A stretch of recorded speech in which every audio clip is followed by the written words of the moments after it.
The Democratic Alliance's application to have the shutdown declared unlawful has been dismissed. The High Court in Johannesburg has, however, interdicted EFF members and protesters from shutting down schools, businesses and public roads. Let's get straight into it. Mbali Thethani is standing by to give us more detail in terms of what those court papers say. Mbali, much of the same as what we saw from the Western Cape High Court yesterday. That's certainly right, Judy. Of course, this is what many of us had expected. The outcomes of the Western Cape High Court yesterday, of course, saying that the EFF will not be allowed to, of course, prevent people from going to school, prevent businesses from operating, but at the same time, the green light here as well being given by the Johannesburg High Court for EFF members to go ahead. And of course, we remember that the DA actually wanted the entirety of the shutdown to be declared unlawful.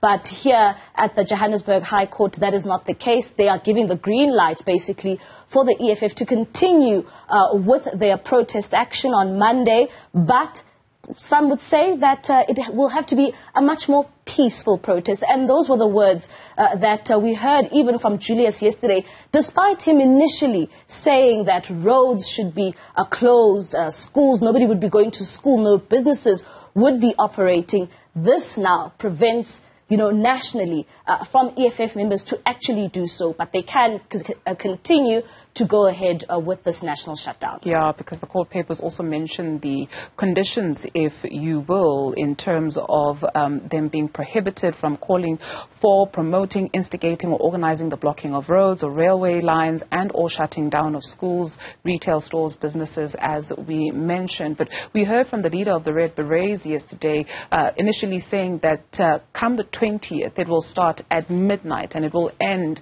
at midnight the next day, essentially, or on the 20th.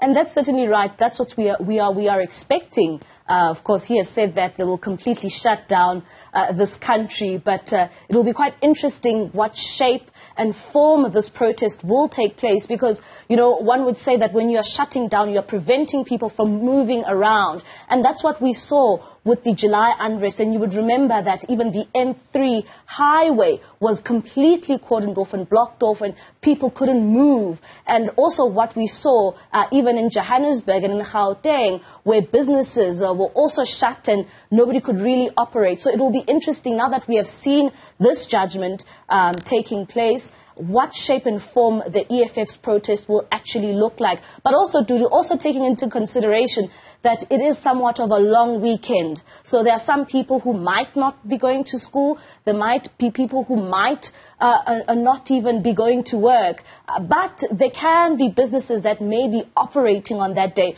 So it will be very interesting, even though we have seen some saying that they will be shutting down their doors, others saying that they will not be going to work. So it will be very interesting in what way or form this protest now will be looking like, especially more so hearing last night from Julius Malema that it will be a peaceful protest. Absolutely. Mbali Thethani, thank you very much. You're no doubt going to be getting us a reaction to this particular news in terms of the Johannesburg High Court dismissing the DA's application.